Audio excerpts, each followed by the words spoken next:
Bitcoin terus meroket sementara Wall Street terguncang oleh pesan campuran dari Federal Reserve mengenai suku bunga. Dow Jones Industrial Average merosot 305,87 poin atau 0,7% berakhir pada hari Jumat di 43.444,99. S&P 500 juga tidak mengalami kondisi yang lebih baik, turun 1,32% menjadi 5.870,62. Sementara itu, Nasdaq Composite mengalami penurunan paling tajam, jatuh 2,24% untuk ditutup pada 18.680,12. Keruntuhan saham minggu ini tampaknya menandai akhir dari rally pasca pemilu yang sesaat mengangkat pasar.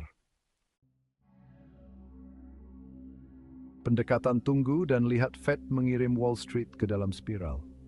Minggu ini menjadi minggu yang brutal bagi saham. S&P 500 turun 2,1% selama 5 hari perdagangan terakhir. Nasdaq anjlok 3,2% dan Dow merosot 1,2%. Kepercayaan Wall Street terguncang.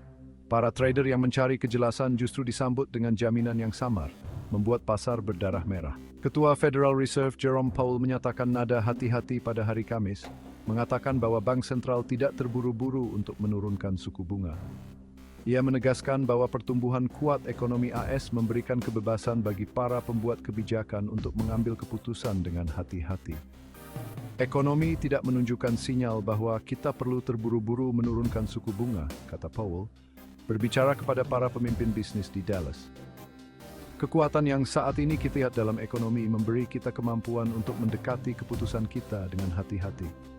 Menambah ketidakpastian, Presiden Fed Boston Susan Collins menggemakan keraguan Powell, mengatakan kepada The Wall Street Journal bahwa pemotongan suku bunga pada bulan Desember tidak dijamin.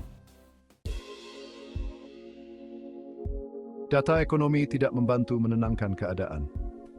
Penjualan retail pada bulan Oktober naik 0,4%, sedikit di atas ekspektasi ekonom sebesar 0,3%. Tetapi tidak cukup untuk menenangkan pasar yang gelisah. Penambahan pekerjaan non-pertanian hanya meningkat 12.000 pada bulan Oktober, angka yang oleh Powell dikaitkan dengan pemogokan buruh dan kerusakan akibat badai di kawasan Tenggara. Meskipun tingkat pengangguran tetap rendah secara historis, tingkat pengangguran perlahan naik dan datar dalam beberapa bulan terakhir. Christy Akulian, Kepala Strategi Investasi iShares di BlackRock yang pro-Bitcoin, menyebut kondisi saat ini sebagai volatilitas mikro, menambahkan bahwa jalan ke depan kemungkinan akan berbatu saat pasar kita beradaptasi dengan perubahan kebijakan. Dalam kata-katanya, kami memperkirakan pasar ekuitas AS akan terus bergerak lebih tinggi.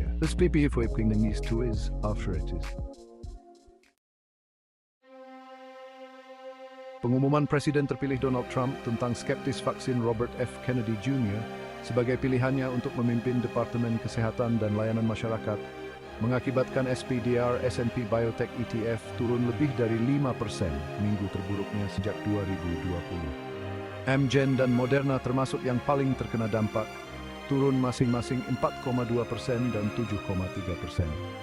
Sektor teknologi juga tidak luput. Sektor teknologi informasi, S&P 500 turun lebih dari 2%. Dengan perusahaan-perusahaan besar seperti Nvidia, Meta Platforms, Alphabet, dan Microsoft mengalami kerugian signifikan. Tesla menonjol sebagai titik terang yang langka, dengan sahamnya naik 3%, kemungkinan diperkuat oleh persepsi kesesuaiannya dengan kebijakan ekonomi Trump. Jadi, iskring raksasa ini dari pengejauhan dalam sektor yang sebagian tertekan oleh volatilitas di teknologi. Bitcoin bertahan di tengah gejolak pasar.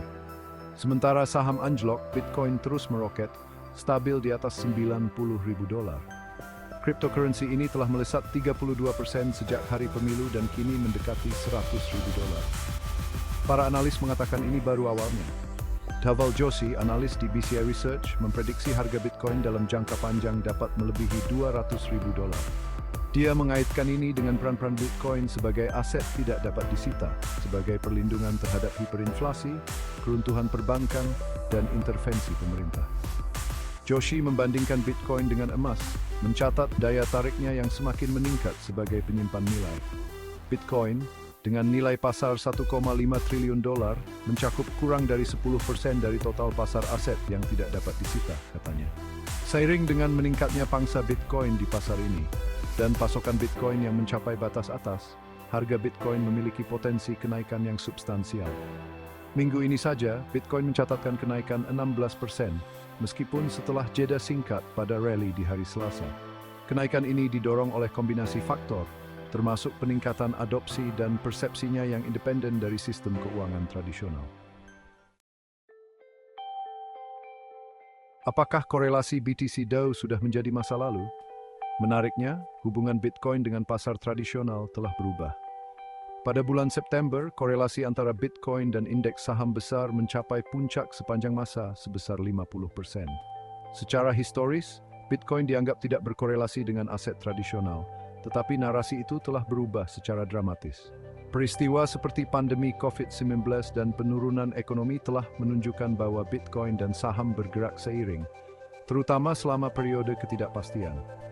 Meskipun memiliki reputasi volatilitas, Bitcoin bereaksi terhadap sentimen investor dengan cara yang mencerminkan ekuitas tradisional.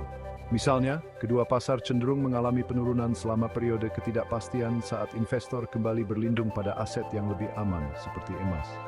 Namun, volatilitas Bitcoin masih membedakannya. Fluktuasi harganya jauh lebih dramatis daripada yang terlihat di pasar tradisional, menciptakan peluang untuk keuntungan atau kerugian yang besar. Korelasi yang meningkat ini membuat beberapa analis khawatir bahwa pengambilalihan Bitcoin oleh BlackRock akan menjadi hal terburuk yang pernah terjadi padanya. Namun, keadaan tampaknya kembali normal untuk saat ini.